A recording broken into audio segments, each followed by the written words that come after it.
যে জামাতের আকীদা ঠিক নাই, একটু ব্যাখ্যা করলে উপকৃত হব। আচ্ছা, আমি আমার আকীদাটা আগে বলি।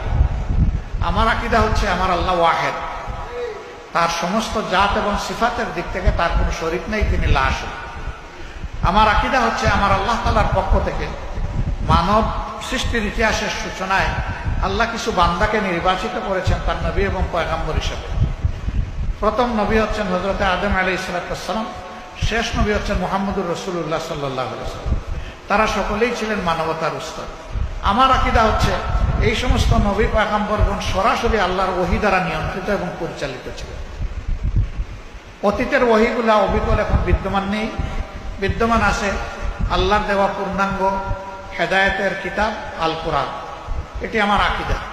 আমার আকীদা হচ্ছে যে আল্লাহ তাআলার আনুগত্যের সর্বোত্তম নমুনা হচ্ছেন মুহাম্মদুর রাসূলুল্লাহ সাল্লাল্লাহু আলাইহি ওয়াসাল্লাম।